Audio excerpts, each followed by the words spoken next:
ये है talks news network और आप देख रहे हैं पॉलिटॉक्स, राजनीति का कच्चा चिट्ठा। जैसा कि सब जानते हैं कि भारत माल परियोजना भारत में हाईवे के निर्माण की दूसरी सबसे बड़ी परियोजना है, जिसका उद्देश्य खासतौर पर इकोनॉमिक कॉरिडोर और दूसरे देशों की सीमा से सटे इलाकों तथा दूर दराज के क्षेत्रों में कनेक्टिविटी को बेहतर बनाना है।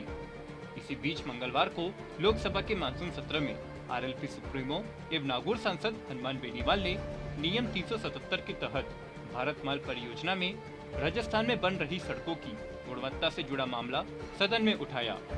यही नहीं, कुटुंब न्यायालय विधेयक 2022 पर सदन में हुई चर्चा के दौरान सांसद बेनीवाल ने कहा कि राजस्थान में बढ़ते महिला अपराध चिंता का विषय है। वहीं कुटुंब न्यायालय में समय पर न्याय लोगों को मिल रहा है या नहीं, इसको लेकर सरकार को समीक्षा करने की जरूरत है। मानसून सत्र के 7वें दिन लोकसभा में नागौर सांसद हनुमान बेनीवाल ने केंद्र सरकार की भारत माल परियोजना पर सवाल उठाए। सांसद बेनीवाल ने लोकसभा में नियम 377 के तहत भारत माल परियोजना के अंतर्गत राजस्थान के श्री गंगानगर, हनुमानगढ़, बीकानेर, जोधपुर, बाड़मेर, जालोर आदि जिलों से निर्माण हो रही सड़कों की खराब गुणवत्ता का मामला उठाया। सांसद बेनीवाल ने केंद्रीय सड़क एवं परिवहन राज्य मंत्री नितिन गडकरी का ध्यान आकर्षित करते हुए कहा कि गंगानगर, हनुमानगढ़, बीकानेर, जैसलमेर, जोधपुर, बाड़मेर, जालोर आदि जिलों में भारतमाला योजना के अंतर्गत बनाई गई सड़क के निर्माण में बरती गई भारी कोताही की तरफ ध्यान आकर्षित करते हुए बताना चाहता हूँ, उक्त सड़क के निर्माण में संबंधित अधिकारी व कंसल्टेंसी निर्माण करने वाली कार्यकारी कंपनी ने गुणवत्ता से संबंधित कमियों को नज़रअंदाज किया, जिसके कारण सड़क निर्माण के बाद पहली बारिश में ही हाल में जोधपुर जिले में उक्त सड़क जगह जगह धंस गई और गड्ढे पड़ गए।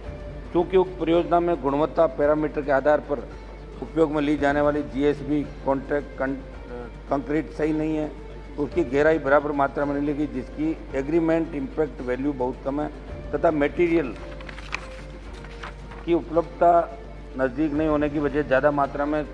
सैंडी सॉइल मिट्टी मिलाकर काम किया गया और किया जा रहा है, जो गुणवत्ता के आधार पर सही नहीं है। लेयर WBM CTB में भी घटिया क्वालिटी प्रयुक्त ली गई और संबंधित रोड की ड्राइंग व डिजाइन के विपरीत अधिकारियों ने कई स्थानों पर मिलीभगत करके लेवल चेंज करवा दिया, जिसके कारण निकट भविष्य में बहुत बड़ी बाधा आवागमन उत्पन्न होगी। अभी भी कई जगह परेशानी का कारण बनी हुई है। सांसद हनुमान बेनीवाल ने आगे कहा कि क्योंकि ये भारत सरकार की महत्वाकांक्षी सड़क परियोजना है और प्राप्त जानकारी के अनुसार सरकार ने राजस्थान राज्य के विभिन्न जिलों में 39,600 करोड़ की अनुमानित लागत से उक्त परियोजना के अंतर्गत 2130 किलोमीटर लंबाई की 45 परियोजनाओं को चिन्हित किया। ऐसे में मेरा आग्रह है कि भारतमाला योजना के अंतर्गत राजस्थान के जिले हैं गंगानगर, हनुमानगढ़, बीकानेर, जैसलमेर, जोधपुर, बाड़मेर और जालोर सहित जितने भी जहाँ से भारतमाला गुजर रही, मैं वही बोल रहा हूँ जो लिखा हुआ है, गुजर रही है सड़क, जिनका विभिन्न चरणों में निर्माण हो चुका, निर्माण जारी है, उनमें खराब गुणवत्ता मनमाफिक लेवल लेने, निर्माण में प्रयुक्त निम्न स्तर की सामग्री की जांच करवाने के लिए केंद्र के स्तर से एक विशेष टीम गठित करके त्वरित जांच करवाई जाए। वे दोषी अभियंताओं, कार्यकारी एजेंसियों के विरुद्ध सख्त कार्रवाई करते उनके विरुद्ध आर्थिक दंड भी लगाया जाए। सब क्योंकि ये किसानों की बेशकीमती जमीन आपने अधिकृत की है। डॉक्टर जय सिद्धेश्वर महास्वामी जी, ये मेरा आरोप। पॉलिटॉक्स ब्यूरो, जयपुर। ये है टॉक्स न्यूज नेटवर्क और आप देख रहे हैं पॉलिटॉक्स, राजनीति का कच्चा चिट्ठा।